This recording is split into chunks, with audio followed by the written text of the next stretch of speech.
यूँ तो हमारे देश भारत में ना जाने कितने राजा आए और कितने राजा गए। किसी ने अच्छा काम किया तो किसी ने बहुत ही बेकार। उन्हीं राजाओं में से एक थे चंद्रगुप्त मौर्य, जिनके नाम के आगे हम आज द ग्रेट का यूज़ करते हैं। चंद्रगुप्त मौर्य ही वो राजा थे जिन्होंने भारत में आज से तकरीबन 2200 साल पहले मौर्य साम्राज्य की स्थापना की और सब छोटे मोटे राज्यों को अपने राज्य में शामिल करके अखंड भारत की नींव रखी। मौर्य साम्राज्य का मैप आज के भारत का मोस्ट ऑफ द हिस्सा कवर करता है और जिसकी बाउंड्रीज आज के मॉडर्न डे ईरान तक जाती है। और अपने समय पर मौर्य साम्राज्य पूरे विश्व में ताकत के मामले में किसी से कम नहीं था। और चंद्रगुप्त मौर्य का एक खौफ था कि उस समय के ग्रीक लोग जो पूरी दुनिया जीतने का सपना देखते थे वो कभी भारत की तरफ आंख उठा के भी नहीं देख पाए।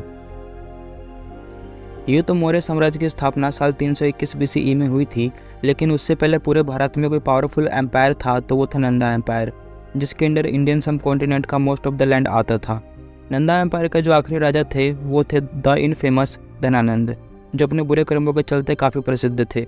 उन्हीं दिनों मैसेडोनिया के राजा अलेक्जेंडर अपनी दुनिया को जीतने का सपना लेते हुए राज्यों पर आक्रमण कर रहे थे और उनकी सेना आज के अफगानिस्तान तक पहुंच चुकी थी। जब ये बात धनानंद के राज दरबार में काम करने वाले मंत्री चाणक्य को पता चली तो उन्हें इस बात की चिंता हुई कि कहीं अलेक्जेंडर मगध पर भी हमला ना कर दे। अपनी चिंता को लेकर चाणक्य धनानंद के पास गए तो धनानंद को चाणक्य की बात को सुनकर काफ़ी गुस्सा आया और उसने कहा कि अलेक्जेंडर की सेना मगध सेना के आगे कुछ भी नहीं है। अपनी बात को कहते हुए धनानंद ने चाणक्य का काफ़ी अपमान भी किया, जिससे चाणक्य को काफ़ी गुस्सा आया और उन्होंने संकल्प लिया कि वो मगध के सिंहासन से धनानंद को हटाकर किसी योग्य राजा को बैठाएंगे। अपनी इसी सोच को लेकर चाणक्य तक्षशिला चले गए और वहाँ पे एज ए टीचर पढ़ाने लगे। एक दिन ट्रैवल करते हुए चाणक्य को एक बच्चा देखा जिसका नाम चंद्रगुप्त था। चाणक्य उस बच्चे के कॉन्फिडेंस और लीडरशिप स्किल्स से काफ़ी इंप्रेस हुए और उन्हें ये लगा कि अगर इस बच्चे को अच्छी शिक्षा और ट्रेनिंग मिले तो ये मगध के धनानंद को हराकर उसकी जगह ले सकता है। वीडियो में आगे बढ़ने से पहले हमें चंद्रगुप्त के पास्ट लाइफ के बारे में जानना चाहिए। चंद्रगुप्त का जन्म 340 BCE में पाटलिपुत्र में हुआ था, जो कि आज के बिहार का पटना है। ऐसा कहा जाता है कि चंद्रगुप्त के माता पिता जो थे वो दोनों ही क्षत्रिय थे और दूसरी ओर ये भी कहा जाता है कि चंद्रगुप्त के पिता राजा थे और उनकी माता दासी थी, लेकिन इन सब बातों का कुछ ज़्यादा एविडेंस नहीं है।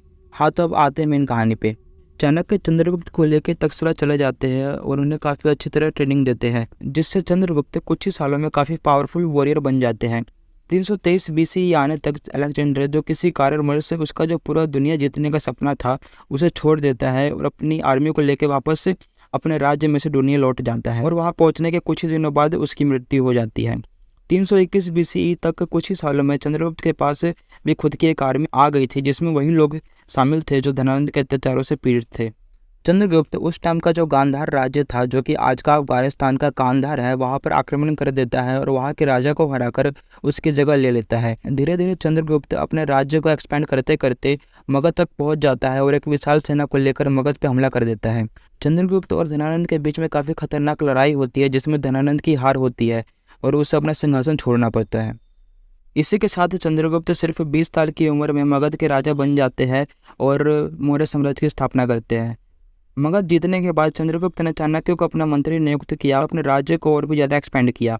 उनका राज्य आज के अफगानिस्तान से लेकर म्यांमार तक और जम्मू कश्मीर से लेकर दक्कन तक जाता था। चंद्रगुप्त के राज्य में प्रजा बहुत खुशी खुशी जीवन व्यतीत कर रही थी, लेकिन 305 BCE में सेल्यूकस निकेटर, जो कि अलेक्जेंडर के आर्मी के कमांडर थे, उन्होंने अलेक्जेंडर का सपना पूरा करने के लिए दोबारा से आर्मी को तैयार किया और मगध पर आक्रमण कर दिया।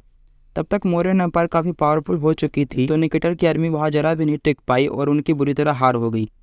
इसके बाद निकेटर और चंद्रगुप्त के बीच में पीस ट्रीटी हुई, जिसमें निकेटर को चाणक्य के कहने पे अपनी बेटी हेलेना की शादी चंद्रगुप्त से करानी पड़ी, जिसका एक रीज़न ये भी था कि आगे फ्यूचर में निकेटर कभी भी मगध पर आक्रमण नहीं करेगा, क्योंकि अब मगध उसकी बेटी का ससुराल बन चुका था और हुआ भी कुछ ऐसा ही। इसके बाद कभी भी मैसेडोनियन आर्मी ने हमला नहीं करा।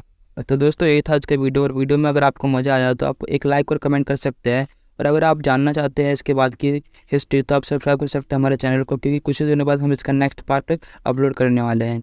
बाकी थैंक्स फॉर वॉचिंग।